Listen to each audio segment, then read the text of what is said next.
Praise the Lord. स्वागत है आप सबका एक बार फिर से बाइबल डिकोड भाग 4 में।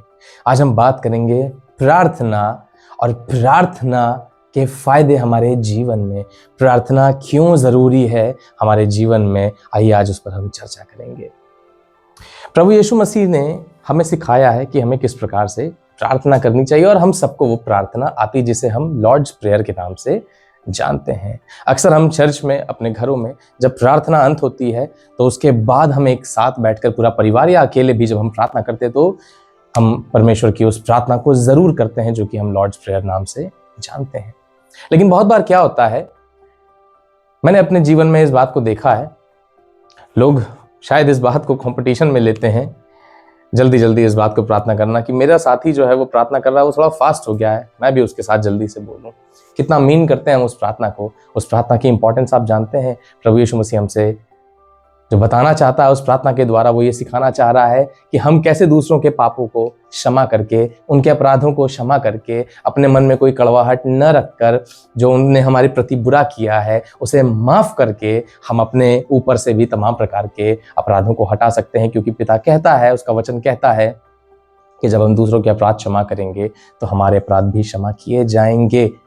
हम सब जानते हैं, हम उस प्रार्थना को पढ़ते हैं, हे हमारे पिता तू जो स्वर्ग में है, तेरा नाम पवित्र माना जाए, तेरा राज्य आए, तेरी इच्छा जैसे स्वर्ग में पूरी होती वैसे ही पृथ्वी पर भी हो। हमारे दिन भर की रोटी हमें आज दे, जैसा हमने अपने अपराधियों को क्षमा किया वैसे ही तू भी हमारे अपराधों को क्षमा कर। हमें परीक्षा में न ला परंतु बुराई से बचा, क्योंकि राज, पराक्रम तथा महिमा सदा सर्वदा तेरी। इस प्रार्थना को हम सब जानते हैं और इस वक्त भी जब हम बोल रहे हैं हम कितना मीन करते हैं, ये बहुत मायने रखता है।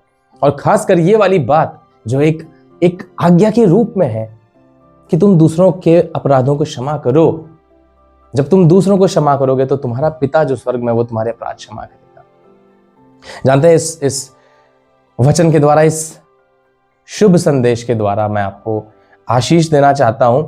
मेरे साथ निकाल लीजिएगा एजेकियल की पुस्तक, उसका 22वां अध्याय और उसकी 30 और 31वीं आयत में, जहां पर इस प्रकार से परमेश्वर अपने दास एजेकियल से बातें कर रहा है। वो अपना क्रोध दिखा रहा है और वो कहता है कि मैं एक मनुष्य को खोज रहा था जो प्रार्थना करते हुए मुझे मिल जाता तो मैं इस देश को, इस जाति को, इस प्रजा को अपने मैं क्षमा कर देता। क्या कारण था? परमेश्वर सिर्फ एक जन को खोज रहा था और वो एक जन भी उसे न मिला। कई बार ऐसा होता है, परमेश्वर मेरे और आपके घर में खोज रहा है एक जन को। कई बार ऐसा होता है, परमेश्वर मेरे और आपकी कलीसिया में एक जन को खोज रहा है जो प्रार्थना करने वाला हो। कई बार ऐसा होता है कि हमारे देश में और हमारे प्रदेश में परमेश्वर मुझे और आपको देख रहा होगा कि ये मेरा बेटा और बेटी प्रार्थना कर रहे हैं कि नहीं, कि जब मैं आऊं तो इसे प्रार्थना करता हुआ पाऊं और इसकी वजह से दूसरों को भी क्षमा करूं और मेरा क्रोध नहीं वरन मेरा प्रेम ही उन पर आए।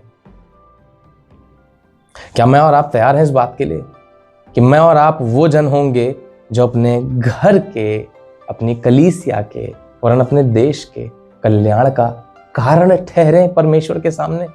जैसा उसने मुझसे और आपसे कहा कि प्रार्थना करते हुए वो हमें पाए। क्या मैं और आप आज उस पथ पर चल रहे हैं? यदि नहीं चल रहे हैं तो यही समय है भाइयों बहनों, इस बात पर विचार करिए, प्रार्थना क्यों जरूरी है, परमेश्वर से बातें करना क्यों आवश्यक है। वो आपसे बातें करना चाहता है, आपको बड़ी बातें दिखाना चाहता है, लेकिन आप और मैं जब उसके पास जाएं, उसे बातें करें, तो ही ये संभव हो सकता है। परमेश्वर आपको इस वचन से ढेरों आशीष दे। आइए हम प्रार्थना करेंगे। यहोवा खुदावंद, आज तो हमारे हृदय से, हमारे मनों से बातें कर पिता परमेश्वर, हमारे जीवन में काम करिए यहोवा परमेश्वर पिता। होने दे पिता परमेश्वर, जितने तेरे बच्चे थे, जन पिता जो आज इस वीडियो के द्वारा पिता जुड़ने पा रहे हैं, यहोवा खुदावंद होने दे पिता, वो तुझसे बातें करे और तू उनसे बातें कर पिता परमेश्वर। और खुदावंद अपनी वो रहस्य और गुण, रहस्य की बातें पिता परमेश्वर उनसे तू बता और उनके जीवन में काम कर पिता परमेश्वर।